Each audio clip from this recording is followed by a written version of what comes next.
दास्तान जब जेब की हो और असर सीधे जिंदगी पर पड़े, जब हर सफर का हिसाब पेट्रोल की कीमत तय करे और जब सवाल सिर्फ पैसों का नहीं बल्कि सिस्टम का हो, तब समझ लीजिए मामला सिर्फ महंगाई का नहीं बल्कि पूरे खेल का है। और जब बात समझनी हो गहराई से तो जुड़िए एसटीएन फुट टीवी के साथ, जहां बात होती है सीधी, सच्ची और समझदारी से।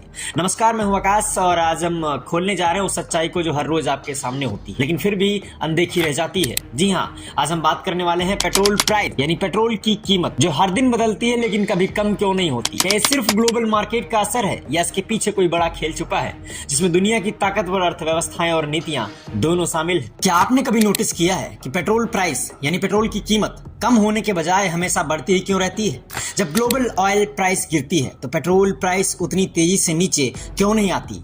और क्या इसमें चाइना का भी इनडायरेक्ट रोल होता है? आज हम इसी पेट्रोल प्राइस का पूरा सच समझेंगे। सबसे पहले समझते हैं कि पेट्रोल प्राइस तय कैसे होती है। पेट्रोल की कीमत सीधे जुड़ी होती है क्रूड ऑयल से, यानी कच्चा तेल। दुनिया में क्रूड ऑयल की सप्लाई को कंट्रोल करता है ओपेक। जब ओपेक प्रोडक्शन कम करता है तो ग्लोबल ऑयल प्राइस बढ़ती है, और जैसे ही ऑयल प्राइस बढ़ती है भारत में पेट्रोल प्राइस भी ऊपर चली जाती है। यानी पहला फैक्टर क्लियर है, global oil price is equal to petrol price पर सीधा असर। अब आते हैं सबसे इंटरेस्टिंग पार्ट पर, चाइना। दोस्तों, चीन दुनिया का सबसे बड़ा ऑयल इंपोर्टर है। मतलब जब चीन ज्यादा ऑयल खरीदता है तो ग्लोबल डिमांड बढ़ती है, और जब डिमांड बढ़ती है तो ऑयल प्राइस बढ़ती है, जिसका सीधा असर पेट्रोल प्राइस पर पड़ता है। Simple rule, demand is equal to price. लेकिन चीन सिर्फ डिमांड नहीं बढ़ाता, वो स्ट्रैटेजी यूज करता है।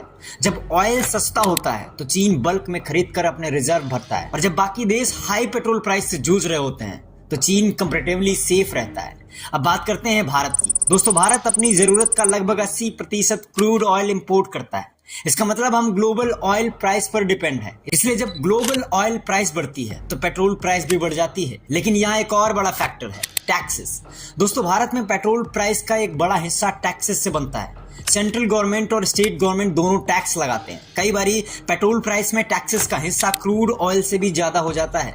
अब इससे बड़ा सवाल, क्या पेट्रोल प्राइस सिर्फ ग्लोबल ऑयल की वजह से बढ़ती है? नहीं। क्या पेट्रोल प्राइस सिर्फ चीन की वजह से बढ़ती है? वो भी नहीं। तो फिर असली कारण क्या है? दोस्तों, combination, global oil price plus China demand plus government taxes, इन तीनों का मिला जुला असर पेट्रोल प्राइस पर पड़ता है।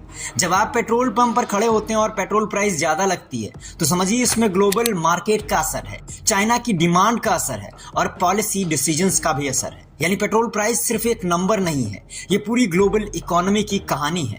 अब सवाल है, क्या आने वाले समय में पेट्रोल प्राइस कम होगी या ये धीरे धीरे और बढ़ती जाएगी? और सबसे बड़ा सवाल, क्या इसका कोई परमानेंट सॉल्यूशन है? आप क्या सोचते हैं पेट्रोल प्राइस को लेकर? नीचे कमेंट में जरूर बताइए। ऐसी ही डीप, लॉजिकल और सच्ची खबरों के लिए सब्सक्राइब कीजिए एसटीएन फुट टीवी। मैं हूं आकाश, मिलते हैं अगली बड़ी खबर के साथ। तब तक के लिए जय हिंद, नमस्कार, वंदे मातरम।